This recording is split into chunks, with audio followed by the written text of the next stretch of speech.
musannif wal mu'allifu rahimahullah nafa'allahu bi sasanilan di Ibrahim al-Bajuri rahimahullah Faila Ruhi Muhammad Syekh Muhammad Nawawi nafa'allahu bihima muslimin amin ya rabbal alamin. Allahumma sholli ala nuril anwar wa siril asrar wa tiryakil aghyar wa miftahim babil yashar sayyidina Muhammadin al-muhtar wa alihil ashar wa ashabihil adadani amillahi wa ibadali sanadaratina mina wa syafi'ina wa maulana Muhammad sallallahu alaihi wasallam wa alihi washabihi wa lil baiti zuriyatil muslimin al-fatihah. A'udzubillahi minasyaitonir rajim. Bismillahirrahmanirrahim. Alhamdulillahirabbil alamin arrahmanir rahim maliki yaumiddin. Iyyaka na'budu wa iyyaka nasta'in ihdinas siratal mustaqim siratal ladzina an'amta 'alaihim ghairil maghdubi 'alaihim waladdallin. Amin. Ari aqaidna iman eta aya 50 perkara 20 nu wajib di Allah 20 mustahil di Allah hiji nu wenang di Allah jadi jumlah opat hiji opat nu wajib di Rasul opat mustahil di Rasul hiji nu wenang di Rasul jadi jumlahna salapan jeung 40 hiji jadi jumlah 50 wujud kidam maqamu khalafatul lil hawadisi qiyamuhu binafsi wadaniyat qudrati irodat ilmu hayat sama basor kalam qadiron muridan aliman hajan sami'an basiron mutakaliman. Alhamdulillahi ala kulli halin rabbi inni a'udzubika min hali ahli nar. Allahumma sholli ala sayyidina Muhammadin wa ala alihi wa sahbihi ajmain. Amma ba'du. Rabbi shrah li sadri wa yassir li amri wa uqdatam min lisani yafqahu qawli. Allahumma akrimni minka bil fawzil adimi wa akhrijni min dzulumatil wahmi warzuqni minka fahman nabiyina wa hifdzal mursalin wa ilhamal malaikatil muqarrabin. Alhamdulillah wargi-wargi sadayana, alhamdulillah saudara-saudaraku semuanya, kita telah diperjumpakan kembali oleh Allah yang maha luhur, oleh Allah yang maha berkuasa atas segala semua tingkah kita, baik tingkah dohir maupun tingkah batin.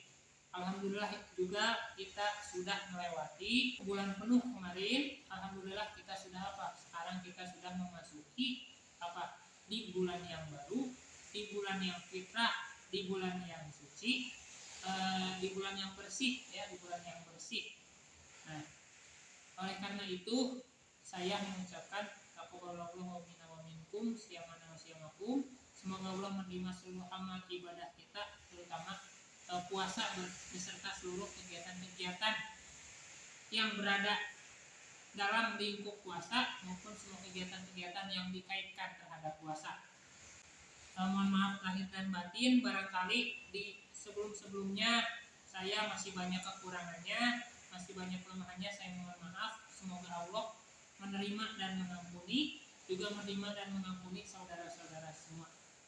Nah, alhamdulillah saudaraku semuanya, pada hari ini kita akan sedikit membahas secara singkat saja mengenai bahasan yang sebelumnya sebenarnya sudah dibahas, namun kita lebih pariwinci deui cenanya, lebih kita rincikan lagi, lebih kita fokuskan lagi supaya lebih bisa mudah dipahami.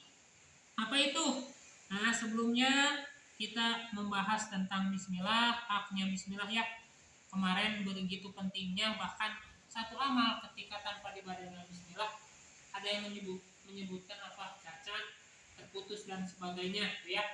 Nah, kemudian setelah tadi kita baca bismillah, alhamdulillah, sholawat serta salam, kita akan membaca lagi, mengingat kembali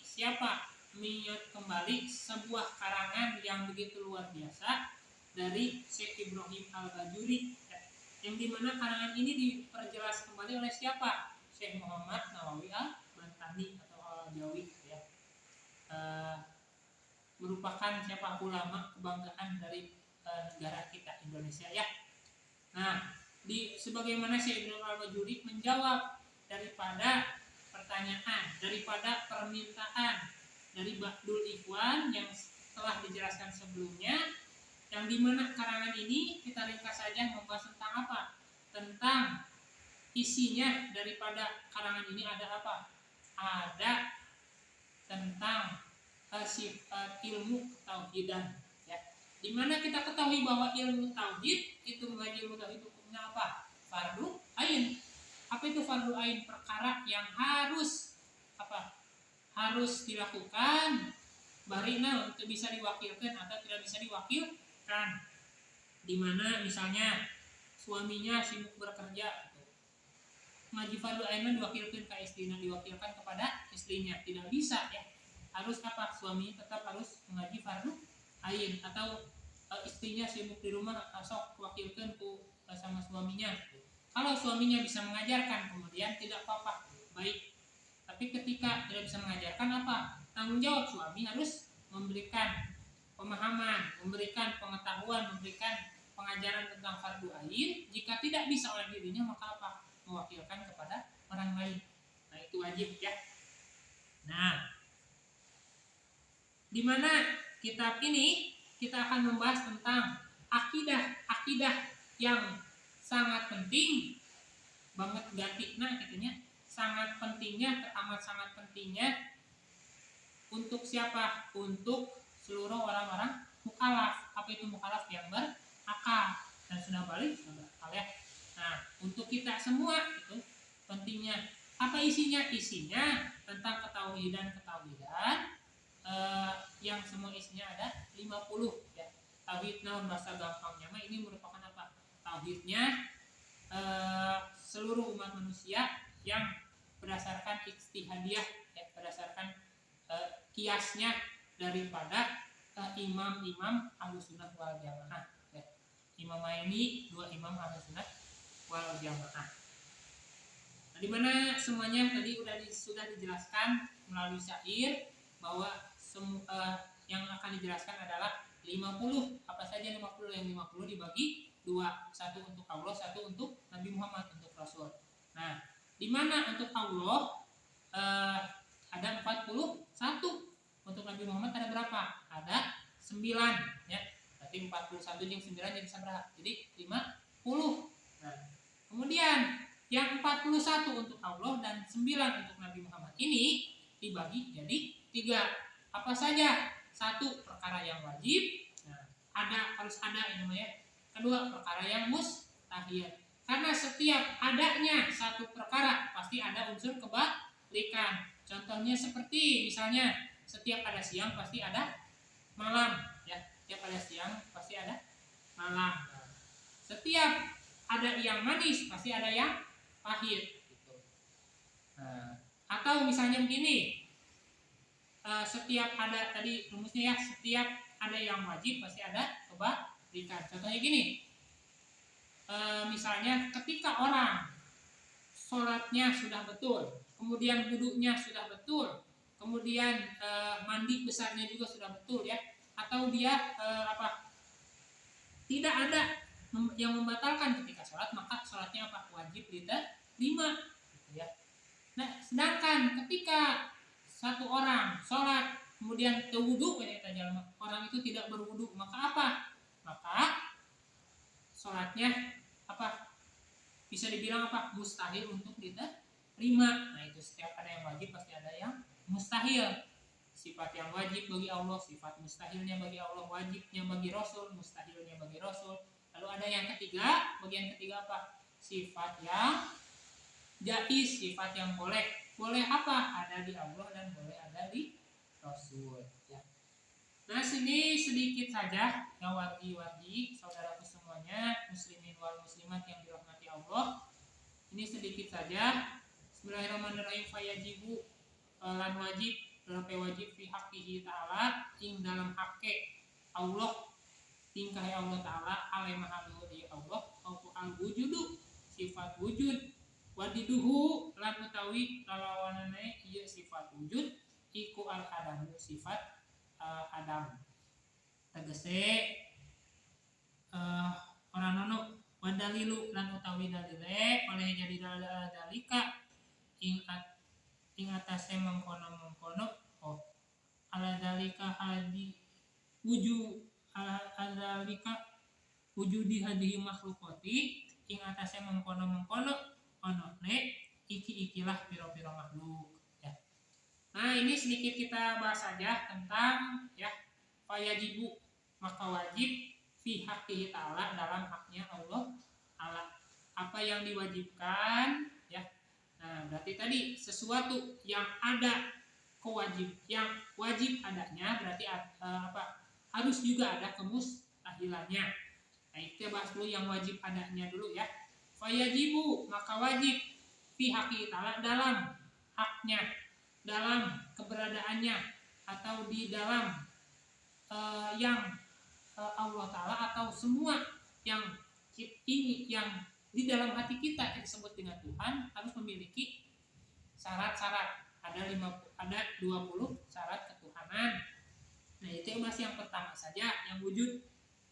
Nah, yang pertama ya, yang pertama yaitu sifat wujud. Sudah dijelaskan ya. Pertama sifat al-wujudu. Tuh, menggunakan alif lam. Jadi ini menunjukkan bahwa wujudnya Allah itu ya, wujudnya Allah itu berbeda dengan wujudnya makhluk. Dengan penggunaan alif lam ini menunjukkan bahwa wujudnya Allah itu berbeda dengan wujudnya makhluk. Dengan wujudnya makhluk seperti apa? Manusia jelas sepertinya. Dengan malaikat jelas gitu ya. Dengan para nabi, para rasul jelas. Allah itu al-wujudu, bukan wujudun, tapi al-wujudu. Yaitu menggunakan alif lam ini jadi satu petunjuk bahwa bahwa Allah, wujudnya Allah itu pasti adanya, dan adanya Allah itu berbeda dengan makhluk ya. Nah, apa yang ada itu ya? Yang ada itu pertama adalah wujudu az-zati ya, al-wujudu az-zati. Yang bangsa zat. Jadi ada zatnya dulu. Karena seperti misalnya gini. Misalnya kita meyakini bahwa madu itu manis. Meyakini bahwa madu itu manis. Nah, ketika tidak ada madunya, mungkin tidak bahwa kita katakan bahwa ini ada madunya, pedah rasana amis. Nah, kemudian kita lihat di istilahnya petunjuknya dan sebagainya, tidak ada rasa madunya. Itu mungkin tidak mungkin. Jadi adanya sifat, adanya tingkah atau hal, dan adanya sebagainya itu karena adanya adanya zatnya terlebih dahulu. Adanya zat dulu, adanya nama misalnya, adanya zat terlebih dahulu. Nah, itu contohnya adanya nama karena adanya zat terlebih dahulu ya. Nah, yang bangsa zat apa itu?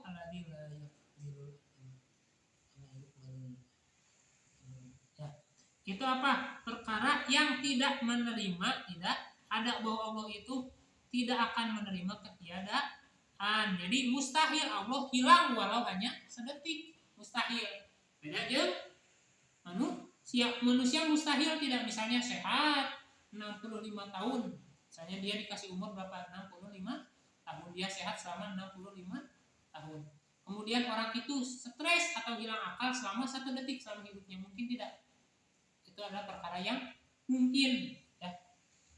Nah, Allah mah mustahil.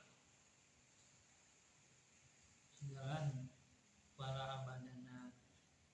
Sejak kapan? Dari azalan, dari terdahulunya, atau dari sejak awal itu Allah menciptakan zatnya sendiri itu, bahwa Allah itu mustahil menerima ketiadaan.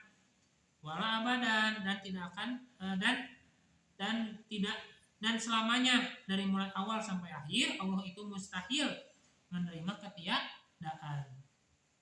Lalu apa sifat wujud ini? Naon sih pentingnya? Apa sih pentingnya kita mempelajari sifat wujud ini? Pentingnya adalah ini merupakan sifat yang paling pokok, sifat yang paling penting, sifat nupanggatina, sifat yang paling utama apa? Dari sifat Allah. Karena apa? Ini merupakan sifatun nafsiyah. Sifatun nafsiyah apa? Sifat yang ada di zatnya. Sifat yang ada di zatnya Gusti Allah, sifatul awal bisa dibilang, ya. Ini satu sifat yang menetapkan pada ya dulu al-wasfu, ya. Pada sifat-sifat selainnya atau sifat-sifat setelahnya. Jadi mustahil adanya satu sifat-sifat yang lain jika tidak ada sifat Allah yang ini. Mustahil adanya sifat seseorang itu dikatakan baik, seseorang itu misalnya ada seseorang fulan, si fulan ini, wah si fulan ini katanya baik, atau si fulan ini rajin sedekah. Mustahil, sedangkan orangnya saja tidak ada, orangnya tidak diciptakan. Atau kalau Allah ini, Allah tidak menciptakan dirinya sendiri, ini mustahil. Jadi adanya sifat itu karena adanya zat. Lalu sampai sebatas apa sih untuk mukallaf itu wajibnya, ya? Nah, ini pentingnya untuk kita apa? Wayakfi, dan cukup. Untuk setiap mukallaf ayat rifa, untuk mengetahui annahu ta'ala, sesungguhnya Allah Ta'ala wujudan, ya. Mawujud, adanya itu diciptakan oleh Allah sendiri, wajiban.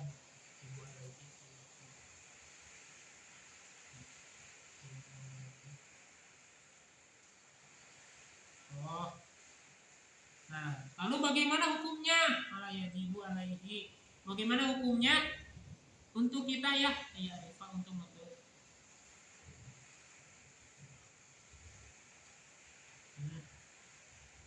bahwa Allah ini sifatnya ain atau selain daripada ain. Sifatnya berbentuk, umpamanya apa gitu, ya?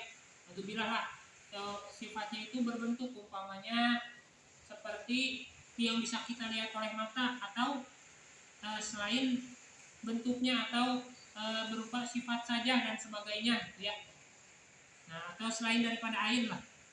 Ini seperti itu wajib tidak? Ini hukumnya tidak wajib.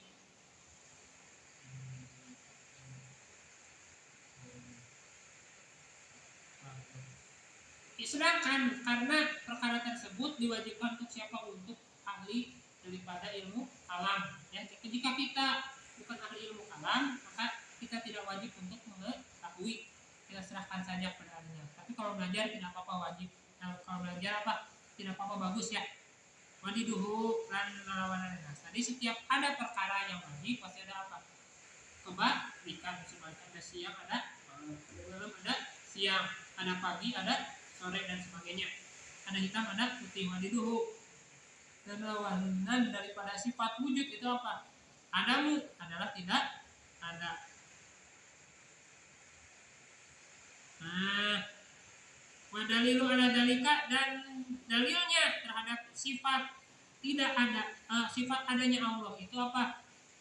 Wujudu hadhihi makhlukati, adanya makhluk. Tadi ini penjelasannya bahwa menjelaskan bahwa sifatnya Allah yang lain itu tergantung atau diawali daripada sifat wujud. Jadi harus adanya sifat wujud sebelum ada sifat-sifat Allah yang lain yang biasa kita dahulukan ya, wujud, tidak, dan lain sebagainya.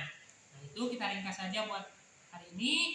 Ini merupakan penjelasan bahwa wajib untuk kita mengetahui sifat wujudnya Gusti Allah. Tadi sifat wujud merupakan sifat nafsiyah yang dimana sifat-sifat lain itu merupakan bangsa zat ya. Jadi bahwa sifat-sifat Allah yang lain seperti qidam dan lain sebagainya itu harus menginduk, harus adanya terlebih dahulu sifat wujud, karena wujud ini sifatnya sifat zat. Karena mustahil adanya sifat baik dan sebagainya, sempurna dan sebagainya tanpa ada zatnya, tanpa ada bentuknya ya.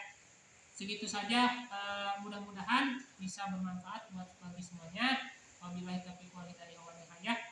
Allahumma muwaffiq ila aqwamit thoriq. Wassalamualaikum